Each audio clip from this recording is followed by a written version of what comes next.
morning. Apparently, according to this poll I did on Instagram, I'm not in the minority, but I'm also not in the super majority of trying to get into better habits because of the new year. Apparently, it's about 50-50 that some of you do and some of you don't. So let me know in the comments if you do or if you don't. For me, the new year feels like a good reset, a good time to create new habits, set new intentions. I know it's not the same for everybody, but over actually on the vlog channel, Madison and I made a whole video about what our goals or intentions and all those sort of things are for the new year. And my big theme this year is diversify. I won't spend too much time in this video talking about that, but today's video, I'm going to talk about the diet that is best for the planet, because I know that in the beginning of the year, a lot of people are trying to create new habits, right? And healthy eating habits are definitely something I know a lot of people work on, and I'm one of those. And as much as I try to shy away from talking about food on this channel, it is my most highly requested thing to talk more about food. I specifically have struggled so much to label what my diet is in the past. Apparently a lot of people think I'm vegan, which I have never identified as vegan. I have in the past called my diet more plant-based, but more specifically what my diet is climatarian. Essentially what this means is that I try to eat a diet that is best for the planet in terms of resource use like water, land, greenhouse gas emissions, all that sort of stuff.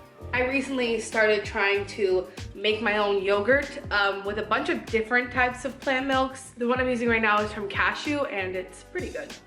But I just want to preface that that's kind of how I label my diet. It's climatarian, and there is actually like kind of proper guidelines for it. Mostly climatarian means to avoid the foods that we all know are really high in greenhouse gases, consume a lot of water, a lot of land that is needed to make said food. Things like red meat, especially, we avoid red meats. But because I know a lot of this can get very confusing, I'm actually partnering on this video with an app called LifeSum. Since the ring in of the new year, I've really been enjoying LifeSum, not only because I'm on the climatarian plan and I can find recipes and all that sort of stuff, which we'll see throughout this video, but also because I can tell Siri to track my water and it does it. Hey Siri, track water. Okay, adding. Today you have tracked 250 milliliters. I don't have to stop what I'm doing, go into the app, find the water part and add it. I can add demands like that to my Siri, which makes it super easy. And everything I track on my smartwatch, my phone realizes I ended my workout and I forgot to push end. But it tracks all of this too, so the calories I burn from my watch connect to the app, which helps me just keep track of everything going on. But specifically, if you're interested in learning more about the climatarian diet, you can download the LifeSum app. There's actually a discount code linked at the top of the description for you. It'll give you 50% off of your first 12 months of their premium membership. And then you get this cute little thing at the top of your app that says climatarian, which we love to see. But I'm gonna make my climatarian friendly breakfast with my homemade yogurt, my granola that I bought in bulk, and my berries that are so excitingly finally in season. I'll get to start growing my own soon. These did come from a neighbor who is growing them. Well, not these, the strawberries did. These came from Imperfect foods, which is another great way to implement climatarianism, is that right, into your diet. If you don't already know about my love affair with Imperfect Foods, basically, they actually have more than just the foods that they're saving from the landfill now, because ever since COVID, basically, they've been able to get people groceries who it's been hard to find them. I'm sure a lot of you are aware of this. But their primary mission is indeed to save food from going to landfill. So they partner with different grocery stores and things like that, and the food that they would otherwise throw out, they're able to get from them, and then Imperfect Produce sells it to people like you and me. And that's another really good example of climatarianism, because food waste is incorporated in that, because food waste creates greenhouse gases, and obviously you waste all the resources that went into that food whenever you throw it away. So getting food that would have otherwise been wasted is like level 100 climatarian.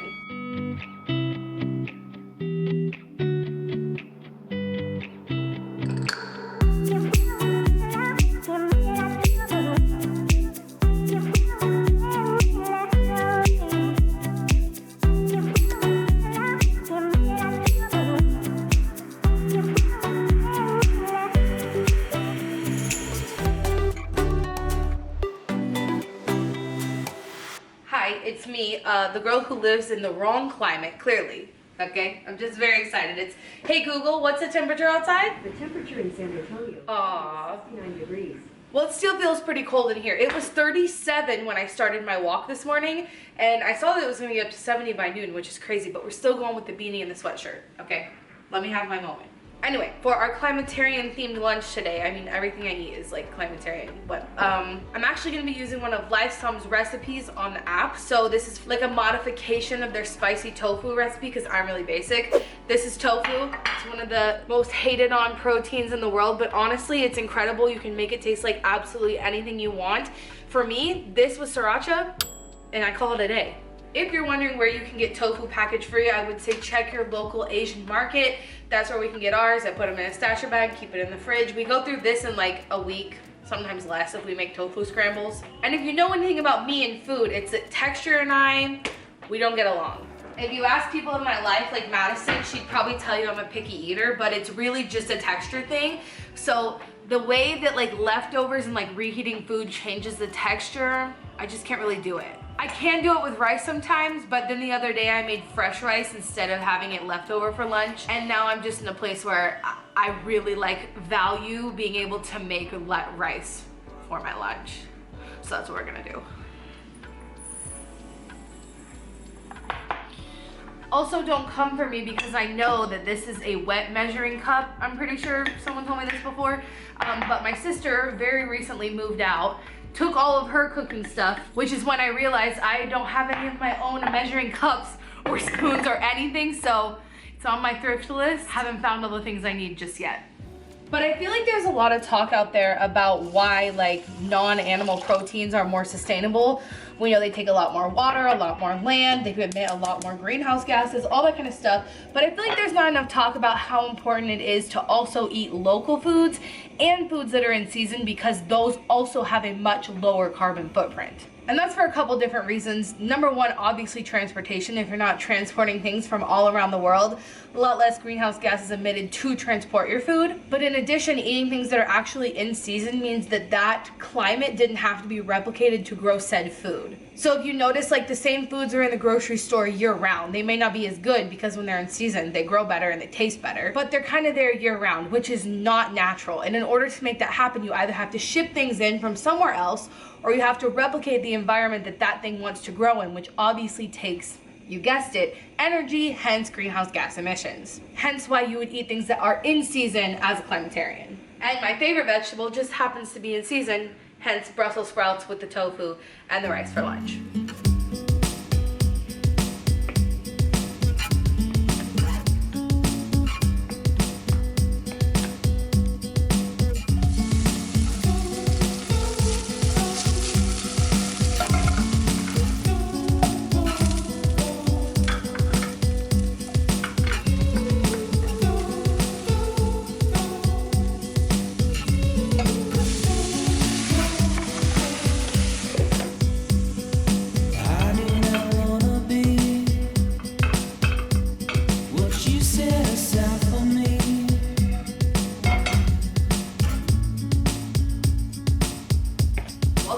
My lunch and my third outfit change of the day because we went for a walk. That needs an outfit.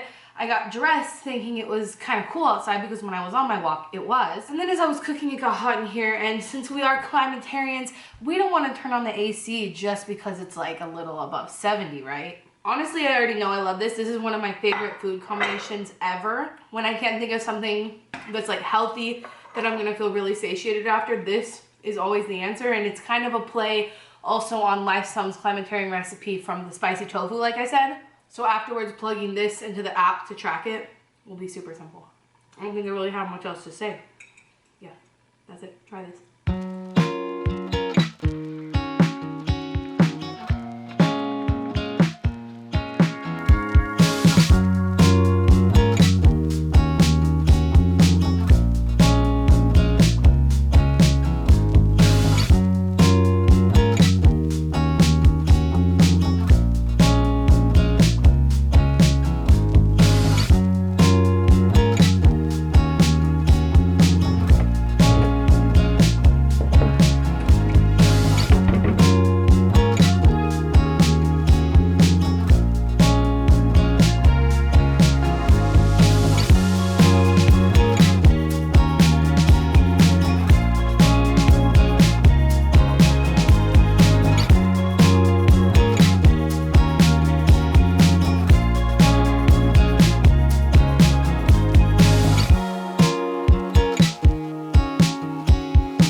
because it's dark and weird, but like every time I do a day in my life video, this is just how it has to go. I'm gonna link below the recipes that I used today, the yogurt recipe that I've been using, the tofu recipe I got from Lifesum, and then this is my own homemade chili recipe. I actually like combined like 6 different recipes and took what I like, and then this is officially like my own recipe. It's kind of the only recipe I've ever made up myself. So I'm really proud of it, and it's on my website. I'll link it below, but this is a great alternative to any sort of like meat-based, especially red meat-based chilies, because this has a ton of protein in it. These kidney beans are also incredible, but without all of the fat and without all of the greenhouse gas emissions that come along with eating things like that. So I'm gonna let you go. I'm gonna go enjoy this. If you guys wanna check out Lifesum, highly recommend it. I think the climatarian diet and the recipes you can get over there are amazing. And like I said, you can get 50% off your first 12 months of their premium membership with my discount code. It'll be on the screen and it'll be linked in the description. Hope you had an awesome climatarian dinner wherever you are. And remember, until next time, you cannot do all the good that the world needs, but the world needs all the good that you can do. Bye, guys.